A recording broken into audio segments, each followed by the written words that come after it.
Mia was a quiet girl who found solace in the pages of her favorite books. Every day, she would sit under the large oak tree in her schoolyard, flipping through tales of adventure and loyalty. While she loved her books, she couldn't help but feel a pang of loneliness when she saw other children playing together.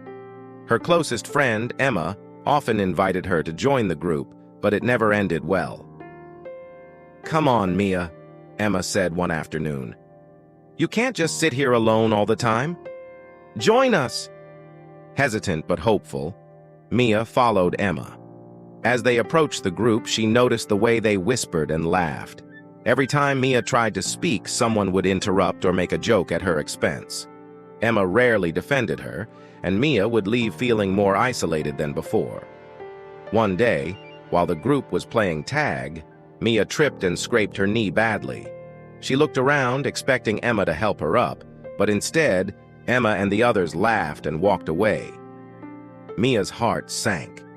She limped to the nurse's office alone, her tears blending with the sting of her wound. That evening after school, Mia sat under her oak tree, nursing her wounded heart. As she turned the pages of her book, she noticed a stray kitten struggling to climb a nearby fence. The kitten's determined yet clumsy attempts brought a small smile to her face. She approached it cautiously, and to her surprise, the kitten purred and rubbed against her hand. "You're not afraid of being alone, are you?" Mia whispered. From that day on, the kitten became her constant companion. It would wait for her after school, curling up beside her as she read. She named it Lucky because she felt lucky to have found such a loyal friend. Months passed, and Mia began to change. With Lucky by her side, she no longer cared about fitting in with Emma's group. She joined the creative writing club, where she met Liam, a boy who shared her love for storytelling. "You've got a gift," Liam told her one day after she read a story to the club. "Never let anyone make you feel small." Liam's words stayed with Mia. She began to flourish, writing stories that reflected her inner strength and creativity. She also started to see the difference between real friends and fake ones. One day, Emma approached her. Her eyes were red, and her voice wavered. "Mia, I need to talk to you. My new friends, they've turned on me. They're spreading rumors about me. Can we be friends again?" Mia hesitated. Emma's betrayal had left scars, but she couldn't ignore the pain in her voice. "Friends don't abandon each other, Emma. You left me when I needed you most." Emma's face crumpled. "I know. I'm sorry. Please, give me another chance." Against her better judgment, Mia agreed. "One chance, Emma. Don't waste it." For a time, it seemed like things were back to normal.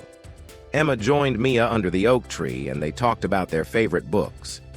But Mia noticed Emma's behavior hadn't changed entirely. She still sought validation from the mean-spirited group, laughing with them and ignoring Mia when they were around. The final straw came during a group project. Emma partnered with Mia but contributed little to the work. During the presentation, Emma claimed all the credit. Mia felt a surge of anger but also clarity.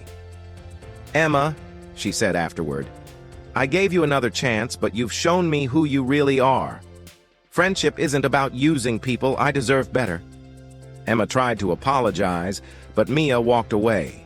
She felt a newfound sense of liberation, knowing she no longer needed to rely on people who didn't value her.